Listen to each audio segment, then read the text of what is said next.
anggaran yang untuk peningkatan kesejahteraan guru. Itu yang ditunggu-tunggu. Itu lumayan besar ya, dan insya Allah kami bisa memenuhi banyak aspirasi dari masyarakat. Sementara kan kurikulum Merdeka itu diberlakukan penuh kan baru di sekolah-sekolah penggerak. Sekolah yang lain walaupun sudah ada peraturan menteri untuk diberlakukan, dalam prakteknya kan belum sepenuhnya melaksanakan. Jadi nanti kita lihatlah bagaimana hasil dari sekolah penggerak itu. Betul, kesesuaiannya, dan juga kita lihat bagaimana kebutuhannya. Saya termasuk menteri yang banyak turun ke daerah, mendengarkan banyak aspirasi, dan nanti kita kumpulkan para penyelenggara pendidikan, para pakar untuk memberikan pendapatnya. Itu makanya saya berusaha mendengar, tidak hanya mengikuti arus yang kelihatan di permukaan, sementara arus besar di bawah ini tidak coba kita perhatikan.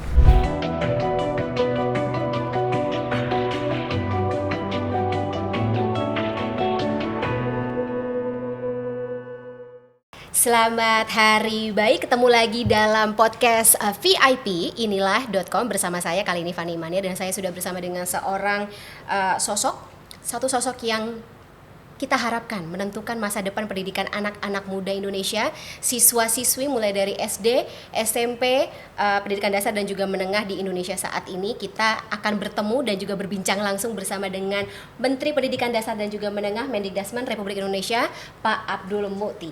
Assalamualaikum, selamat pagi Pak Menteri. Waalaikumsalam warahmatullahi wabarakatuh. Sehat? Alhamdulillah. Alhamdulillah. Rencananya dalam waktu dekat agendanya semakin padat ya Bapak ya? Ya, sejak pelantikan 21 Oktober itu sepertinya tidak pernah berhenti. Nggak sempat istirahat sama sekali Ya, Pak, ada istirahat, kalau enggak ya enggak kuat lah. Iya, nggak apa-apa. Apa ya namanya, kita doakan agar semuanya sehat. Yang penting sehat dulu ya Bapak ya, semuanya Ya, agar bisa berjalan lancar dan ya. Aman, sukses ya, terutama karena buat pendidikan anak-anak ini. Dalam waktu dekat RDP dengan Komisi 10 DPR RI. Ya, ini beberapa saat lagi nanti kita ketemu Komisi 10 untuk membahas anggaran untuk tahun 2025. Oke, sejauh ini bagaimana Pak koordinasi komunikasi? Ya, kita kan baru rapat pertama dulu, perkenalan, dan saya sampaikan secara umum program prioritas Kementerian Pendidikan Dasar dan Menengah, dan kemudian beberapa hal baru yang mungkin juga akan kami lakukan untuk memperbaiki pendidikan dasar dan menengah pada 5 tahun yang akan datang, dan karena itu perlu dukungan dana. Perlu dukungan dana dan persetujuan dari DPR sebelum nanti ke Menteri Keuangan dan kita sampaikan kepada Pak Presiden. Oke, semoga lancar Bapak. Tapi kalau kita bisa melihat bagaimana anggaran ini diajukan oleh kementerian, ini juga berangkat dari hasil evaluasi Bapak dan juga jajaran terhadap sebelumnya? Ya, sebenarnya kan anggaran tahun 2025 ini sudah disusun oleh tim sebelumnya kan. Dan sebenarnya sudah disetujui oleh DPR pada periode yang lalu.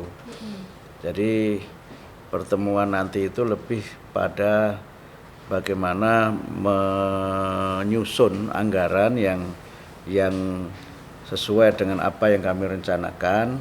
Tidak banyak perubahan dari anggaran sebelumnya, tapi satu hal yang memang sangat mendasar adalah anggaran itu kan sebelumnya disusun untuk 3 kementerian. Sementara sekarang kan sudah dipisah menjadi 3 kementerian, sehingga harus ada pemilahan mana yang tetap pada kami Pendidikan Dasar Menengah, mana yang di Kementerian Kebudayaan, dan mana yang pendidikan tinggi, sains dan teknologi. Ya. Kalau boleh ada bocorannya sedikit Bapak, karena saya tahu sebenarnya ini kan akan lebih lengkap atau lebih dalam ketika nanti konferensi pers pasca RDP. Iya, tapi betul. Mungkin anggarannya difokuskan kali ini untuk apa saja? Sebenarnya kalau kita lihat postur anggaran kita itu kan ada 4 ya yang memang lumayan besar gitu. Yang pertama adalah anggaran yang untuk peningkatan kesejahteraan guru. Itu yang ditunggu-tunggu. Itu lumayan besar ya, dan insya Allah kami bisa memenuhi banyak aspirasi dari masyarakat terkait dengan peningkatan kesejahteraan. Tentu peningkatan kesejahteraan itu dilakukan dengan peningkatan kompetensi guru dan beberapa hal yang berkaitan dengan sertifikasi guru. Insya Allah nanti pada waktunya ini akan kami sampaikan setelah ada persetujuan DPR. Kami akan sampaikan detailnya pada saat peringatan Hari Guru yang kami jadwalkan tanggal 28 November dan mudah-mudahan nanti bisa dihadiri langsung oleh Bapak Presiden. Oke, bismillah. Semoga. Kemudian yang kedua itu anggaran yang berkaitan dengan renovasi sekolah ya. Itu jumlahnya lumayan besar karena memang ya sudah sekian lama tidak dilakukan renovasi dan memang ini bagian penting dari kita meningkatkan kualitas pembelajaran. Kemudian yang ketiga ya itu dana yang berkaitan dengan PIP ya. PIP itu adalah bantuan untuk anak-anak sekolah yang tidak mampu. Itu jumlahnya juga cukup besar. Kalau di kampus kan KIP. Nah, kalau KIP kan Kartu Indonesia Pintar kan. Kalau ini kan Pelajar Indonesia Pintar itu ya untuk membantu ya tidak mencukupi semuanya tapi bisa memberikan bantuan finansial untuk para murid yang memang secara ekonomi berkekurangan. Ini untuk anak SD, SMP dan SMA. Nah, kemudian yang keempat itu walaupun ini memang tidak masuk di dalam kita ya karena sudah ada juga itu kan dana BOS ya.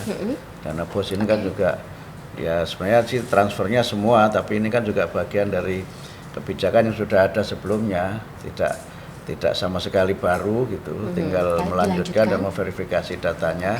Tapi yang mungkin baru adalah yang pertama tadi, yang ditunggu banyak orang yaitu untuk peningkatan kesejahteraan guru. Tapi kita balik lagi Bapak. Berarti kalau misalnya dari pelaksanaan, kemudian juga skema-skema bagaimana kementerian sebelumnya memberlakukan kebijakan yang berkaitan dengan para guru dan juga guru honorer. Apa saja poin-poin yang mungkin menjadi evaluasi Bapak sendiri, kementerian di bawah kepemimpinan Bapak, apa yang perlu diperbaiki dan perlu ditingkatkan? Ya, yang pertama tentu peningkatan kualifikasi ya. Jadi ternyata kan masih ada lebih dari 200.000 guru yang belum berpendidikan D4 atau S1. Padahal persyaratan undang-undangnya kalau kita baca undang-undang guru dan dosen kan guru sekurang-kurangnya berpendidikan D4 atau S1. Yang kedua adalah ini karena kebutuhannya lebih banyak sehingga ya yang ada kita pekerjakan dulu sebagai guru tapi ternyata kualifikasinya tidak. Ya kan banyak mereka yang jadi guru itu memang dalam tanda petik ya tidak secara sengaja menjadi guru dalam pengertian memang mereka awalnya ya karena mohon maaf saya tidak diterima kerja di mana-mana kemudian sementara dia dalam tanda petik transit terus mengajar dulu gitu atau memang karena dia belum ada kesempatan karena biaya dan sebagainya. Jadi faktornya banyak, tapi kita nanti coba cari jalan keluarnya bagaimana agar pemenuhan undang-undang ini dapat kita lakukan. Tentu saja pemenuhan kebutuhan dari siswa-siswinya sendiri ya Pak ya. Yang kedua adalah peningkatan kompetensi guru ya. Bagaimana kompetensi guru terus kita tingkatkan, terutama yang sekarang ini terjadi kan soal ya mohon maaf ya kekerasan yang ada di lembaga pendidikan baik guru sebagai dalam tanda petik sebagai korban atau sebagai pelaku atau kekerasan di antara sesama murid ini kan masih menjadi masalah yang cukup mengemuka dan sangat serius menurut saya sehingga peningkatan kompetensi guru terutama dalam 3 bidang ya Mbak. Yang pertama adalah kompetensi yang berkaitan dengan bimbingan konseling. Iya. Ya. sampai lupa ada bimbingan konseling jadinya kan. Karena selama ini kan guru itu terkesan hanya menyampaikan materi. Tugas guru yang melekat dalam undang-undang juga sebagai pembimbing itu belum cukup terlaksana dengan baik. Sehingga beberapa video yang beredar itu kan memang ya ada 2 makna ya, mungkin guru takut gitu. Yang kedua mungkin guru memang tidak mampu menangani itu. Sehingga perlu ada peningkatan dalam kompetensi bimbingan konseling itu. Emosional, Ya, mental. emosional, pendampingan psikologis muridnya, Yes. memandu bakat minat dan berbagai masalah lain yang berkaitan dengan bimbingan konseling. Oke. Yang kedua itu adalah penguatan pendidikan nilai. Oke. Ya, value education itu kan bagian yang menurut saya harus melekat pada semua mata pelajaran. Selama ini kan ada kesan bahwa mata pelajaran yang non agama itu tidak perlu ada pendidikan nilainya, sehingga beban pendidikan nilai, pendidikan karakter itu hanya ada pada pendidikan agama. Akademik. Oh, oke, agama. Padahal kan sebenarnya itu menjadi tanggung jawab semua dan harus melekat pada semua mata pelajaran. Iya. Nah, yang ketiga itu adalah kemampuan guru dalam mengelola kelas, khususnya disiplin ya. Oke. Nah, banyak kasus kekerasan yang terjadi yang di dalamnya, mohon maaf, misalnya guru menjadi pelaku dalam tanda petik itu kan karena alasan mendisiplinkan. Anak-anak. Ya kan, misalnya anak yang memang tidak bisa ditangani, kemudian ya mungkin karena faktor-faktor tertentu yang sifatnya spontan atau keadaan tertentu yang memang sudah sangat kompleks, capek, kemudian muncul perilaku yang kemudian menimbulkan masalah. Tapi saya kira kemampuan yang berkaitan dengan disiplin, bagaimana mengelola disiplin, membangun jiwa yang disiplin itu kan harus bervariasi ya. Jadi kalau misalnya, mohon maaf dengan segala hormat, misalnya saya tidak terlalu sependapat dengan berbagai opini yang menyatakan saya dulu juga dipukul juga nggak apa-apa. Iya, zaman waktu milenial. Kan zamannya kan berbeda, zamannya berbeda, dan saya kira bentuk-bentuk hukuman disiplin yang menggunakan kekerasan fisik itu menurut saya memang harus kita akhiri. Oke. Bahkan kekerasan non fisik pun itu menurut saya juga harus Verbal kita abuse lakukan. begitu ya, Pak? Ya, kadang-kadang kan ada yang memang melakukannya dalam bentuk kekerasan verbal ya, fisik tidak tapi verbal gitu. Itu juga harus kita hindari. Kita putus mata rantai itu ya, Pak ya. Betul, sehingga kita cobalah pendekatan-pendekatan yang persuasif, yang partisipatif, dan juga tumbuh dari kesadaran murid itu sendiri, sehingga sekolah itu bisa menjadi rumah yang semua orang merasa aman di situ, Tidak semua hanya orang siswa, merasa tapi guru nyaman, juga ya, Pak, ya ya. kan, sehingga semangat untuk belajar itu senantiasa tumbuh, bahkan mungkin sekolah bisa menjadi rumah utama anak. Rumah utama justru. Beberapa kan ada sekolah yang anaknya tuh saking merasa nyaman di situ baru pulang jam 8 malam atau sudah jam 7 berangkat. Itu di rumahnya dari jam berapa gitu misalnya. Kayak zaman saya SMA dulu, Pak. Pulang Gitu ke rumah ya? jam 9. Iya, betul. Oke, tapi ini berarti tidak hanya melindungi siswa-siswi, tapi juga guru. Karena Betul, kan ya, kalau ya. sekarang yang kita khawatirkan juga mudah sekali terjadi kriminalisasi terhadap para guru. Ini Betul, juga ya, nanti ya. di masa Bapak akan menjamin hal tersebut. Ya, ada dua yang coba kita lakukan ya. Kami sudah bertemu dengan Pak Kapolri menyampaikan masalah ini, dan kami akan memperbaharui MOU yang dulu sudah pernah dibuat pada masa Pak Nadiem.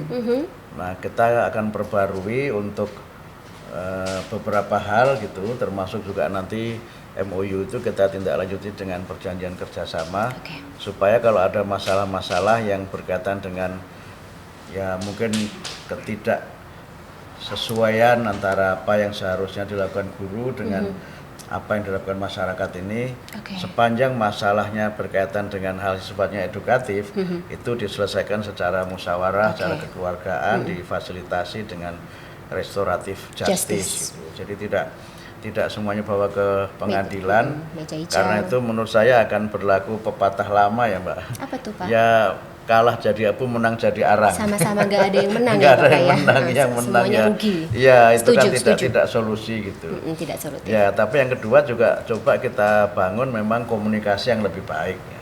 Karena sesungguhnya kan sekarang ini kalau kita bicara teori pendidikan itu kan dulu ada pusat pendidikan ya. Sekolah, keluarga dan masyarakat. Sekarang mungkin sudah 4 ya. Tambah satu lagi. Tambah satu lagi media sosial. Oh iya, medsos itu dia. Tapi guru-guru sekarang juga banyak yang memberikan edukasi, terus kemudian keseharian bagaimana sekolah tersebut berjalan lewat media sosial. Nah, itu yang saya maksud. Sehingga kan sekarang ini kan mohon maaf kan media sosial itu kan sebagai media dia netral, bahkan semangatnya kan membangun relasi sosial lebih baik, tapi kenyataannya kan ada belum konsekuensi sedikit itu belum ya. seperti cita-cita yang membuat kan. Karena itu maka 4 lingkungan pendidikan ini menurut saya harus kita bangun bersama-sama gitu, sehingga orang tua tidak boleh misalnya ya bahasa lainnya itu cuek gitu ya terhadap apa yang terjadi dengan pendidikan anaknya, yang penting saya sudah bayar, saya mau terima bersih, misalnya, mohon maaf kasarnya begitu. Ada kok Pak, masih ada kok Pak. Oh, masih ada, masih ada gitu kok ya. Pak. Saya nggak mau tahu lah. Sebagai ibu-ibu ya Sebagai gitu, ibu jadi tahu ya, kan. ya. Atau ada memang orang tua yang terlalu involve ya, jadi cara yang dilakukan di rumah itu Keras. seperti dipaksakan di sekolah menuntut, gitu kan. Nah, itu yang sering kali terjadi kan itu. Iya, anaknya Ya, stres, gurunya betul. juga Atau stres. misalnya masyarakat yang memang tidak berpartisipasi aktif ya. Misalnya waktunya anak-anak itu beristirahat, kemudian orang tua tahu, kemudian tidak diberikan ya teguran gitu. Misalnya kan ada kecenderungan yang yang penting kan tidak anak saya, yang penting anak saya baik. Nah, nggak baik kan bukan anak saya, itu kan nggak boleh juga kan. Karena kalau anak orang, mohon maaf ya, anak kita baik tapi temannya tidak baik, itu kan bisa berpengaruh. Sehingga betul. penguatan catur pusat pendidikan ini menurut saya memang harus kita lakukan. Setuju. Jadi sekolah, keluarga, masyarakat, dan media sosial. Gitu. Iya, sekarang media sosial juga sangat berperan penting. Iya. Inikah konsep sekolah unggul yang Pak Menteri cita-citakan? Sebenarnya konsep sekolah unggul itu gagasannya kan dari Pak Presiden ya, dan dalam tahun 2025 ini pelaksananya bukan oleh kami, tapi oleh Kementerian Pendidikan Tinggi, Sains Teknologi. Bukan kan, ranahnya Dikdasmen ya? Itu pilot project yang nanti penanganannya oleh kementerian yang dipimpin oleh Profesor Satrio. Nah, tapi kami memang berusaha, visi besar kami adalah pendidikan bermutu untuk semua. Sehingga dengan prinsip ini kami berusaha untuk bagaimana semua satuan pendidikan itu adalah satuan pendidikan yang bermutu. Sehingga yang sudah bagus ini kita pertahankan, yang di bawah kita angkat. Nah, karena itu maka berbagai afirmasi yang tadi berkaitan dengan sarana prasarana, kemudian peningkatan kualitas pendidik, bahkan juga tenaga kependidikan itu coba kami lakukan, termasuk dengan berbagai aspek yang berkaitan dengan misalnya ya regulasi-regulasi yang ini juga jadi isu yang cukup mengemuka, zonasi misalnya, zonasi ujian nasional dan sebagainya gitu. Itu kan beberapa yang memang harus kita kaji secara seksama. Ini sudah hampir 1 bulan, saya janjinya 1 bulan akan menjadi pendengar yang baik gitu. Tapi kita mencoba untuk nanti tahun ajaran baru 2025-2026 itu sudah ada kejelasan. Nah, tapi beberapa hal sudah mungkin akan kami sampaikan ke publik. Misalnya soal kebijakan asesmen nasional misalnya, apakah itu akan kita tetap laksanakan sebagaimana yang lalu atau bagaimana, nanti kan akan ada penyampaian resmi dari kami. Tapi mohon untuk orang tua dan masyarakat bersabar untuk kami mengkaji, karena ya ini sesuatu yang memang selalu dari dulu menjadi pro kontra ya. Tapi apapun saya kira kita ini kan tidak berangkat dari nol ya. Kita kan berangkat dari proses panjang sistem pendidikan yang sudah berjalan, dan tentu semua memiliki konteks dan dinamikanya masing-masing. Dan kalau misalnya ada perubahan-perubahan kebijakan juga harus dimaknai dalam konteks tadi, dalam konteks bahwa tentu saja dinamika-dinamika sosial dan kemudian juga berbagai macam hal baru yang berkaitan dengan kepemimpinan baru tingkat nasional juga itu menjadi faktor. Akan berpengaruh kan. Jadi kalau ada ungkapan ganti menteri, ganti kebijakan, itu ya sesuatu yang menurut saya memang logis dan memang tidak bisa dihindari kan. Sehingga saya sempat bercanda di DPR itu, ya kalau semuanya sama untuk apa menterinya ganti? Lanjut aja ya. Ya, tapi kan tentu kita pakai prinsip yang saya menggunakan kaidah di dalam ilmu fikih itu kan, al-muhafadzah 'alal qatimis sholih wal akhdhu bil jadidil aslah itu. mohon maaf ini agak ke Arab-Araban ya. Nggak Jadi apa-apa, biar. yang lama yang baik itu kita pelihara, kita pertahankan. Nah, kalau ada hal baru yang lebih baik maka itu akan kita ambil. Sehingga mesti akan ada perubahan. Perbaikan. Dan misalnya soal ujian itu kan Nasional. berbagai macam kan. Dulu pernah ada Eptanas. Zaman saya. Oh, Anda mengalami itu ya? Iya, FTN Pak. Kemudian ada ujian nasional yang menjadi penentu kelulusan. Kemudian berubah lagi ujian nasional tidak menjadi penentu kelulusan. Iya. Kemudian sekarang era Pak Nadiem ini ada Kemarin asesmen nasional berbasis komputer. Jadi perubahan dari UN menjadi AN misalnya kan. Nah, sekarang apalagi itu kan nanti kita lihat dari perjalanan panjang sistem evaluasi ini, respon publik, kepentingan masa depan ya, kepentingan murid, kepentingan dunia kerja, kepentingan untuk mobilitas murid ke berbagai profesi, Yes. baik di dalam maupun luar negeri, itu juga harus menjadi pertimbangan-pertimbangan untuk kami mengambil kebijakan. Oke, termasuk tadi kalau bicara mengenai respon publik, sampai ada petisi untuk ya soal ujian nasional gitu, masih menolak untuk ujian nasional, itu Ya, juga jadi petisi itu pertimbangan kan Pak. bagian dari gerakan sosial, tapi yang mendukung juga tidak sedikit. Oke, Jadi kita timbang-timbang. ya kan persoalannya kan begini ya, ada orang yang memang dia itu punya pendapat tapi tidak menyampaikan ke publik, Oke. yang disebut dengan kelompok silent majority itu. Kemudian ada yang memang punya aspirasi yang disampaikan ke publik, bahkan membuat gerakan. Tapi Seperti kita petisi juga ini. tidak boleh kemudian membuat kebijakan dalam tekanan. Oke. Ini prinsip saya. Oke. Jadi bagi saya walaupun ada tekanan, kalau memang misalnya ini adalah hal yang lebih tepat untuk membawa bangsa Indonesia ini menjadi lebih baik lagi, why not? Gitu. Karena pressure Agree. itu kan bisa dibuat.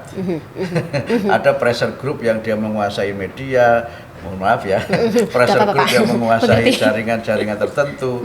Sementara ada kelompok-kelompok yang dia sebenarnya silent majority. Para guru yang memilih diam tidak membuat pernyataan, orang tua dia membuat pernyataan. Nah, ini yang coba saya lakukan sehingga saya berusaha, mungkin Anda perhatikan ya, saya termasuk menteri yang banyak turun ke daerah mendengarkan banyak aspirasi, dan nanti kita kumpulkan para penyelenggara pendidikan, para pakar untuk memberikan pendapatnya. Itu makanya saya berusaha mendengar, tidak hanya mengikuti arus yang kelihatan di Ya. permukaan, sementara arus besar di bawah ini tidak coba kita perhatikan. Setuju. Jangan sampai istilahnya kalau kayak istilah anak zaman sekarang FOMO gitu ya Pak. Ya, Takut betul. Fear of missing out gitu karena ada peer pressure yang besar, Betul, ya, kita ya, kalah oleh ya, peer pressure betul, tersebut ya. ya. Oke Bapak, berarti PR-nya banyak ya tadi yang soal guru, terus kemudian Betul, ada kompetensi betul, guru, ya, terus ya. kemudian beberapa isu seperti zonasi dan juga Betul. ujian nasional, dan apalagi Bapak tadi instruksi dari Pak Presiden juga ya Bapak yang harus Ya, ditelurkan dalam betul. sebuah kebijakan. Ya. Menteri ini kan pembantu presiden. Menteri tidak boleh beda pendapat dengan Betul, presiden. harus sesuai dengan instruksi Iya. dari kepala komandonya ya Iya, Bapak ya. betul. Dengan begitu juga masih komunikasi ya Bapak dengan berbagai macam pihak, termasuk dengan Masih. menteri Masih. sebelumnya Bapak, Mas Menteri mungkin Ya, ada. sempat waktu serah terima itu Mas Nadiem menyampaikan beberapa hal yang penting untuk saya lanjutkan. Oke. Dan kami kan berusaha untuk membangun komunikasi dengan semuanya. Karena tadi saya sampaikan bahwa kita tidak berangkat dari nol, kita berangkat dari situasi dan kondisi yang memang sudah terbangun sejak lama. Ada peninggalan Pak Anies, ada peninggalan Pak Muhadjir, ada peninggalan Pak Nadiem, semuanya kita lihat. Bahkan mungkin juga sebelumnya peninggalan Pak Nuh, itu Iya. ada semua gitu. Zaman saya lagi waktu masih sekolah. Tapi Iya. itu akan evolve dan lagi-lagi dikembangkan sesuai dengan kebutuhan Betul. Betul, situasi ya. saat itu ya Pak Ya, karena pendidikan itu harus berorientasi ke masa depan. ya. Betul. Tapi orientasi masa depan itu harus berpijak pada juga 3 hal. Satu, masa depan itu memerlukan seperti apa. Oke. Ya kan, kita harus melihat apa tantangan di masa depan. Yang kedua, bagaimana mempersiapkannya. Nah, mempersiapkan masa depan itu harus dilandasi oleh pertama kebutuhan masa depan itu seperti apa. Yang Oke. kedua, apa yang sudah kita miliki Oke. untuk Amunisi kita. memenuhi ya kecakapan-kecakapan atau juga mungkin ya prasyarat-prasyarat yang memungkinkan kita bisa hidup masa depan itu, termasuk misalnya ya beberapa hal yang menjadi kepribadian bangsa, tradisi yang baik, yang itu harus kita bangun. Kemudian yang ketiga, kita juga harus belajar dari masa lalu. Masa lalu kan seperti orang nyetir itu kan tidak boleh melihat ke depan terus. Kalau mau take over harus lihat spion. Iya, mau sen gitu lihat spion. Harus spion kan. Dan kemudian karena ini kita memimpin perubahan yang besar, kan nggak bisa belok tanpa ngasih sign kan. Benar. Kalau kita nanti ditabrak. Nggak seperti ikan di akuarium ya, bisa belok-belok semaunya tanpa sign. Ya. Ada sih Pak, terus kecelakaan. Betul. Sehingga nanti sebelum kita belok itu ngambil misalnya take over gitu kan, mau mendahului lagi depan kan harus mesti lihat belakang dulu. Ada apa di belakang, aman apa tidak, itu kan harus kita lihat gitu. Banyak sekali pertimbangan, apalagi kalau berhubungan dengan hajat hidup orang banyak. Ya intinya hati-hati aja gitu. Dan ada falsafah menarik dari senior saya, Ketua Umum Muhammadiyah itu menyampaikan begini, memimpin sebuah organisasi besar itu seperti menjadi pilot pesawat Boeing yang penumpangnya ratusan. Gitu. Kita nggak bisa seperti pilot pesawat kecil yang bisa bermanuver naik turun gitu kan. Coba bayangkan pesawat Boeing cara bawanya seperti pesawat sangat kecil, aman, harus pelan-pelan gitu, dipastikan misalnya nanti ada goncangan karena cuaca sudah diberitahu apa yang harus dilakukan, itu semuanya harus dilakukan secara sangat proper gitu.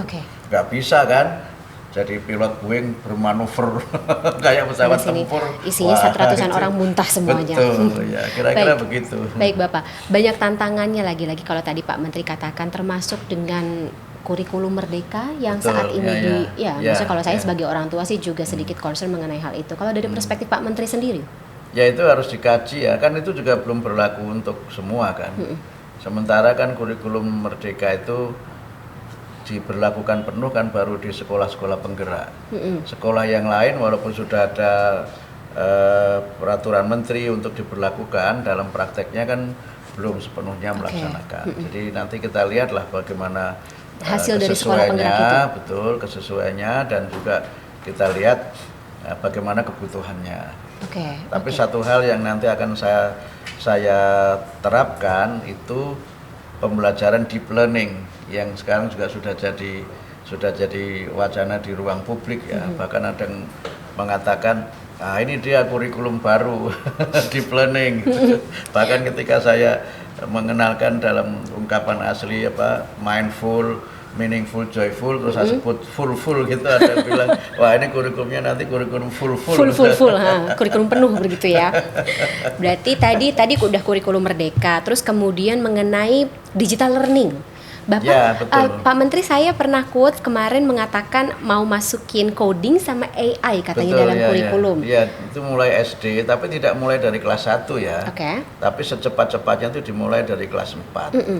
Dan memang ada yang memberikan catatan, sebaiknya fokus pada literasi dan numerasi. SD tidak perlu langsung coding belajar. dan AI. Tapi kalau kita lihat banyak negara, ini kan tidak sesuatu yang baru juga kan. Negara tetangga kita seperti Singapura itu sudah memberlakukan itu. India, Cina, Jepang, Korea, negara-negara Skandinavia itu sudah mengajarkan coding sejak sekolah dasar, termasuk AI juga sudah sejak sekolah dasar, tapi tidak dari kelas 1. Beberapa ada yang mulai dari kelas 4.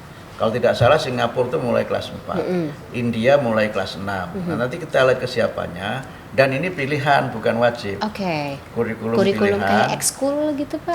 Nanti formatnya bisa ada dua kemungkinan. Formatnya bisa masuk pada keterampilan, mata pelajaran keterampilan gitu, sehingga keterampilannya yang prakarya itu mungkin kita rubah ke arah keterampilan digital gitu. Kemudian yang kedua ya bisa jadi menjadi mata pelajaran sendiri, misalnya ekstrakurikuler atau apa, nanti kita lihat visibilitasnya. Tapi di dunia digital sekarang ini memang itu sesuatu yang harus dimiliki oleh anak-anak kita. Tanpa itu kita akan ketinggalan.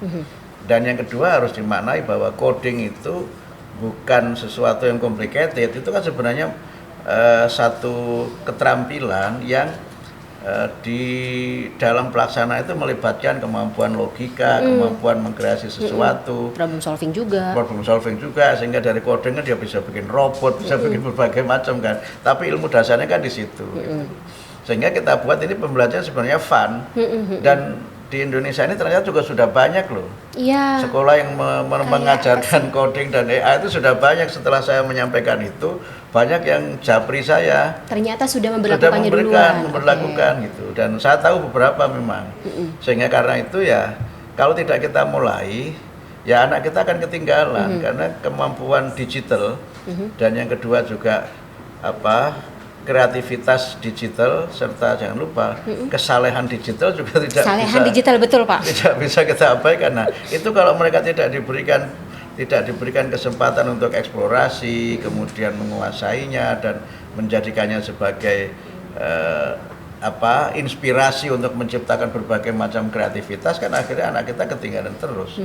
Tapi tidak kehilangan dasar-dasar mereka sebagai seorang anak, betul, pendidikan dan juga tadi ya kata Bapak kesalehan betul, dalam diri masing-masing. Itu yang ya. sebenarnya saat ini kita harus sama-sama kawal Bapak, mengingat banyaknya kasus masuk, isu-isu yang sedang menjadi concern Pak Menteri saat ini.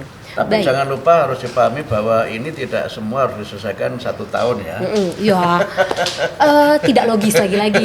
ini PR yang cukup panjang. Jadi yang kami tekankan nanti adalah dasar-dasarnya, fondasinya, dan kalau misalnya memang itu dipandang positif juga nanti akan kami teruskan sampai masa kepemimpinan. Baik. Ya mudah-mudahan bisa sampai selesai 5 tahun. Amin ya robbal alamin. Saya sangat berdoa, saya sangat berharap, kami semuanya berharap seperti itu Bapak ya. Ya. Baik Pak Menteri, terima kasih banyak sebelumnya. Terima kasih. Saya mengerti sekali waktu Bapak sangat sempit, agendanya padat. Semoga nanti RDP dengan Komisi 10 DPR Republik Indonesia berjalan lancar. Tadi tidak hanya dari siswa-siswi dan juga orang tuanya, tapi juga untuk para guru, tenaga pendidik kita dan instansi pendidikan secara keseluruhan. Sekali lagi terima kasih banyak Pak Menteri. Terima kasih. Salam sehat selalu. Semangat. Pareng. Keluar cowoknya aja. Matur nuwun sangat Bapak. Dan demikian VIP kali ini, saya Fani Maniar dan kita akan ketemu lagi dalam episode berikutnya. Terima kasih, sampai jumpa.